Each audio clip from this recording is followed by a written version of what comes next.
నిండు కుండలాగా 312 కిలోమీటర్లు గోదావరిని నిలిపి చూపింది బీఆర్ఎస్ పార్టీ. ముఖ్యమంత్రి గారు మాట్లాడదాం అసెంబ్లీలో అంటుండే, ఎస్ మేము రెడీ, నీ సవాల్కు మేము యాక్సెప్ట్ చేస్తా ఉన్నాం.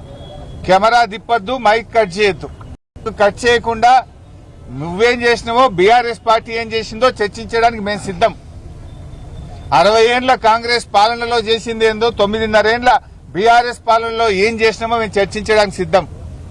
మేము 9.5 ఏండ్లలో 48 లక్షల ఎకరాలకు తెలంగాణలో సాగునీరు అందించి చూపాం. నువ్వేం చేసినావు 2.5 ఏండ్లలో?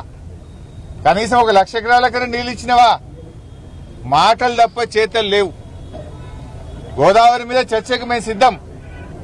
మైక్ కట్ చేయొద్దు, కెమెరా తిప్పొద్దు, ఇది ఒక్కటే షరతు మాది, ఇంకేం లేదు. ఎంతసేపు అన్నా మాట్లాడదాం, ఎన్ని రోజులైనా మాట్లాడదాం. నీ సంగతి మొన్ననే బయటపడ్డది.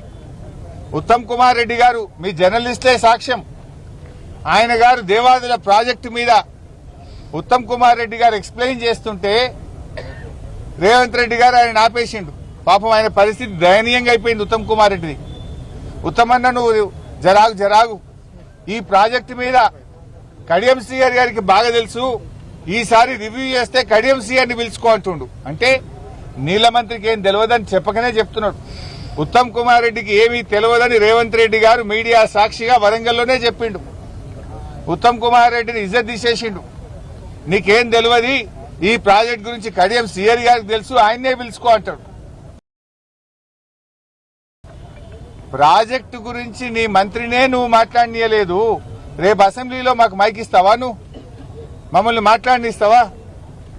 అందుకే నేను ఒకటే షరతు పెట్టినా, కెమెరా తిప్పొద్దు, మైక్ కట్ చేయొద్దు, మాట్లాడదాం. పట్టు ఎవరేం చేశారో మాట్లాడదాం. రాష్ట్ర ప్రజలు చూస్తారు, ప్రజలే న్యాయ నిర్ణేతలు. చర్చిద్దాం.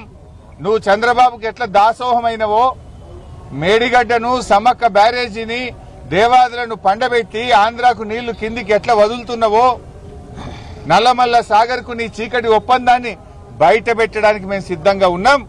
ఎప్పుడంటే అప్పుడు రెడీ. దమ్ముంటే అసెంబ్లీ పెట్టు, మైక్ కట్ చేయకు. ఇవాళ రేవంత్ రెడ్డి గారు ఈ డేట్లు పెట్టుడు, డెడ్ లైన్లు మార్చుడు, ఊకే బీఆర్ఎస్ మీద పడేడ్చుడు కాదు. దేవాదులను మేజర్ క్రిటికల్ పనులన్నీ బీఆర్ఎస్ పూర్తి చేసింది. చేయాల్సిందల్లా భూసేకరణ, కాల్వల దవ్వుడు, అల్కట్ పని ఉంది. 90% పనులు బీఆర్ఎస్ పూర్తి చేసింది. కేవలం 10% పనులు పూర్తి చేయడం ద్వారా మరో 2 లక్షల ఎకరాలకు నీళ్లు ఇచ్చే అవకాశం ఉంది.